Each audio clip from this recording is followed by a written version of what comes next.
BJP ನಾಯಕರ ಆರೋಪಕ್ಕೆ ಗೃಹ ಸಚಿವ ಪರಮೇಶ್ವರ್ ಪ್ರತಿಕ್ರಿಯೆ ಕೊಟ್ಟಿದ್ದಾರೆ. ನಿರ್ದಿಷ್ಟವಾಗಿ ಈ ಒಂದೇ ಪ್ರಕರಣವನ್ನು ನಾವೆಲ್ಲೂ ಕೂಡ ರಿಓಪನ್ ಮಾಡಿಲ್ಲ, ಒಂದೇ ಒಂದು ಕೇಸ್ ರಿಓಪನ್ ಮಾಡಿದ್ದೀವ ನಾವು ಇಲ್ಲ.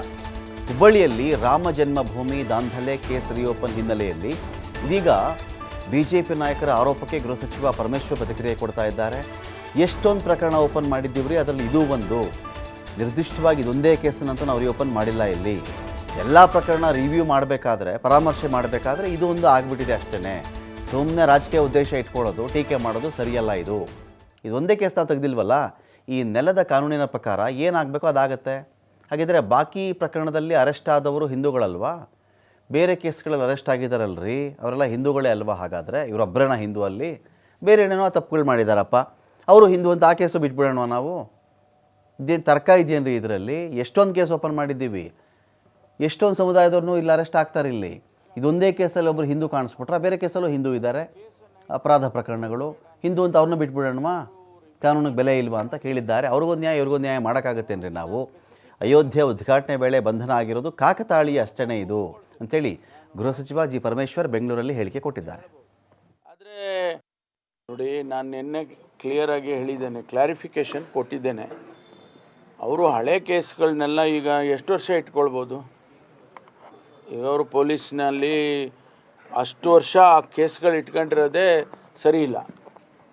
ಈಗ ಹಿಂದೆ ಅವರು ಸರ್ಕಾರ ನಡೆಸಿದ್ದಾರೆ, 4 ವರ್ಷ ಅವರು ಕೂಡ ಸರ್ಕಾರ ನಡೆಸಿದ್ದಾರೆ. ಹಿಂದೆ ಮಾನ್ಯ ಯಡಿಯೂರಪ್ಪನವರು ಕೂಡ ಸರ್ಕಾರ ನಡೆಸಿದ್ದಾರೆ. ಈ ರೀತಿ ಹಳೆ ಕೇಸ್ಗಳಿರೋದು ಸರಿನಾ?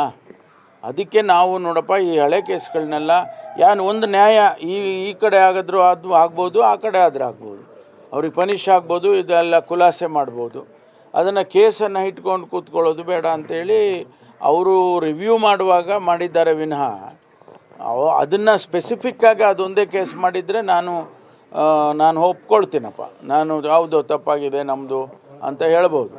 ಆದರೆ ಎಲ್ಲ ಕೇಸ್ಗಳನ್ನೂ ಕೂಡ 32 ಕೇಸ್ಗಳು ಮಾಡುವಾಗ ಅದನ್ನು ಮಾಡಿದ್ದಾರೆ.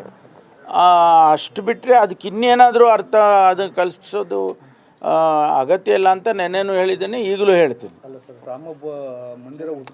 ಏನ್ರಿ ಅದು ಕೋಇನ್ಸಿಡೆನ್ಸ್ ಆಗಿದೆ, ಕೋಇನ್ಸಿಡೆನ್ಸ್ ಆಗಿದೆ. ಈಗ ಬೇರೆ ಕೇಸ್ನಲ್ಲೂ ಕೂಡ ಬೇರೆ ಹಿಂದೂಗಳಿಲ್ವಾ? ಅಲ್ಲಿ ಬೇರೆ 32 ಕೇಸ್ನಲ್ಲಿ ಬೇರೆ ಕೇಸ್ಗಳಿದ್ದಾವಲ್ಲ, ಅದರೊಳಗಡೆ ಹಿಂದೂಗಳಿಲ್ವಾ?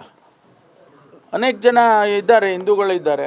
ಅವ್ರನ್ನ ಮತ್ತೆ ಯಾಕೆ ನಾವು ಇದಕ್ಕೆ ಹೋಲಿಕೆ ಮಾಡಬಾರ್ದು? ಸುಮ್ಮನೆ ಅದನ್ನು ರಾಜಕೀಯ ಉದ್ದೇಶದಿಂದ ಇದನ್ನು ಮಾಡೋದು ಸರಿ ಇಲ್ಲ ಅಂತ ನಾನು ನೆನ್ನೆ ಹೇಳಿದ್ದೇನೆ, ಈಗಲೂ ಅದೇ ಹೇಳ್ತೀನಿ. ನೀವೇ ಅವಕಾಶ ಮಾಡಿಕೊಟ್ಟಂಗಾಯ್ತು ಸರ್. ನಾನು ಯಾಕೆ ಅವಕಾಶ ಮಾಡ್ಬೋದು? ಕಾನೂನು ರೀ, ನೆಲದ ಕಾನೂನು ಇದು. ಅದನ್ನು ನೀವು ಯಾಕೆ ಅದನ್ನು ಆ ರೀತಿ ತಿಳ್ಕೊಳ್ತೀರಾ? ನೆಲದ ಕಾನೂನು ಇದು. ನೆಲದ ಕಾನೂನಿನ ಪ್ರಕಾರ ಈ 32 ಜನಕ್ಕೆ ಆಗಿರೋದು ಅಲ್ಲದೆ ಇದು ನಿಮ್ಮೊಬ್ಬರಿಗೆ ಆಗಿದೆಯಾ? ಹಾಗಾದ್ರೆ ನಿಮ್ಮೊಬ್ಬರಿಗೆ ಒಂದು ನ್ಯಾಯ, ಅವರಿಗೆಲ್ಲ ನ್ಯಾಯ ಇಲ್ವಾ? ಅವರೆಲ್ಲ ಅನೇಕ ಜನ ಹಿಂದೂಗಳಿಲ್ವಾ ಅದರಲ್ಲಿ? ಸುಮ್ಮನೆ ಅದನ್ನು ಬೇಕು ಅಂತೇಳಿ ರಾಜಕೀಯ ಮಾಡೋದು ಸರಿ ಕಾಣಿಸೋದಿಲ್ಲ ಅಂಥೇಳಿ ಮತ್ತೊಂದು ಸಾರಿ ನಾನು ಹೇಳ್ತೇನೆ, ಇದಕ್ಕೆ ಯಾವ ರಾಜಕೀಯ ಬಣ್ಣ ಬೇಡ. ಅದು ಕಾನೂನು ಏನು ಕ್ರಮ ಮಾಡುತ್ತೆ